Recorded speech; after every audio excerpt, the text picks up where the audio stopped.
మాజీ మంత్రి పేర్ని నానిపై కూటమి కక్ష సాధింపు చర్యలు ఆపడం లేదు. పేర్ని నానిపై మరో అక్రమ కేసు పెట్టారు పచ్చ పోలీసులు. టీడీపీ నేతల డైరెక్షన్లోనే పోలీసులు పనిచేస్తున్నారు. చిలకలపూడి పిఎస్లో పేర్ని నానిపై కేసు నమోదు చేశారు. మేయర్ భర్తపై సిఐ అనుచిత వ్యాఖ్యలను మాజీ మంత్రి పేర్ని నాని తీవ్రంగా ఖండించారు. తమ విధులకు ఆటంకం కలిగించారంటూ పేర్ని నానితో పాటు మరో 29 మందిపై కేసు నమోదు చేశారు పోలీసులు.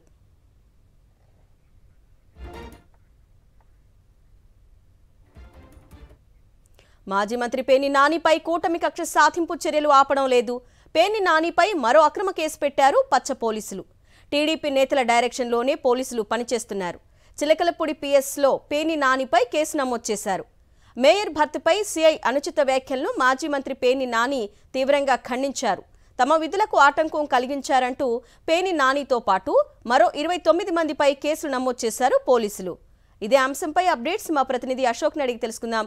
అశోక్, చెప్పండి, పేర్ని నానిపై ఏ సెక్షన్లు పెట్టారు? ఏది జరిగినా సరే పేర్ని నాని చెప్పారు, నేను న్యాయపరంగా ఎదుర్కొంటాను అని చెప్పేసి.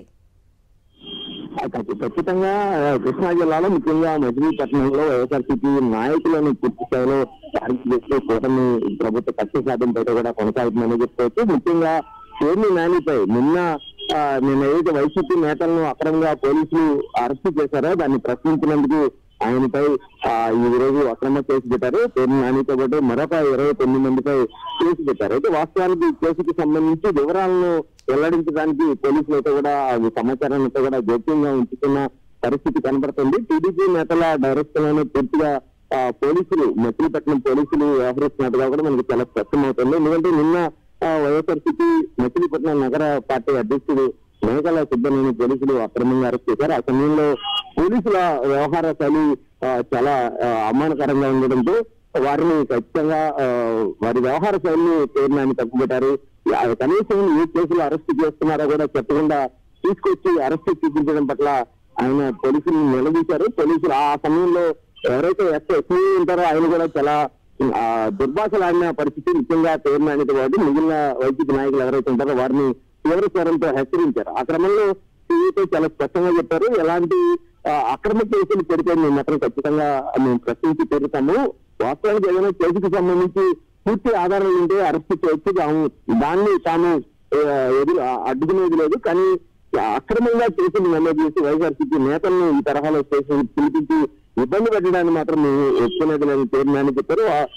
అసలు ఈ ఘటనకు ప్రధానమైన కారణం మచిలీపట్నం మెడికల్ కాలేజీ సంబంధించి సెలవు మెడికల్ కాలేజీ నిరసనలను వైఎస్ఆర్సీపీ పార్టీ చేపట్టింది. ఈ క్రమంలో భారీ సంఖ్యలో ఆ నిరసనలో శాంతియుత నిరసనలో పాల్గొన్నందుకు 400 మందిపై మచిలీపట్నం పోలీసులు కేసు నమోదు చేశారు. ఈ క్రమంలోనే మేకల సుబ్బన్నను పోలీసులు స్టేషన్ కి పిలిపించారు. గతంలో 4-5 సార్లు 41 నోటీసులు అందుకుని స్టేషన్ కి వెళ్లి వివరణ ఇచ్చేందుకు వెళ్ళిన సమయంలో పోలీసులు అందుబాటులో లేకపోవడం, ఆ తర్వాత నిన్న కావాలని ఆ మేకల సుబ్బన్నను స్టేషన్ కి పిలిపించడం, ఆయన ఇబ్బంది పెడుతున్న తరుణంలో ఆయనకు అండగా పేర్ని నానితో పాటు మరికొంతమంది వైఎస్ఆర్సీపీ నాయకులు స్టేషన్ కి వెళ్లారు. పోలీసుల తీరును ప్రశ్నించారు. ఏ కేసులో అరెస్ట్ చేస్తున్నారంటూ కూడా వారు అడిగిన సమయంలో పోలీసులు కూడా చాలా ఇబ్బందికరంగా వాళ్ళకి సమాధానాలు ఇచ్చారు. ఎందుకంటే మీకు చెప్పాల్సిన అవసరం లేదు, మేము ఎవరినైనా అరెస్ట్ చేస్తామంటూ వ్యవహరించిన తీరుని పేర్ని నాని తప్పుపట్టారు. ఇలాంటి పద్ధతులు కరెక్ట్ కాదు. ఏదైనా కేసు వాస్తవానికి కేసుకి ఏదైనా ఆధారాలు ఉంటే అరెస్ట్ చేయండి, దాన్ని న్యాయపరంగా ఎదుర్కొంటాం, కానీ ఈ తరహాలో అక్రమంగా అరెస్టులు చేయడం సమంజసం కాదని ఆయన వారిని ప్రశ్నించారు.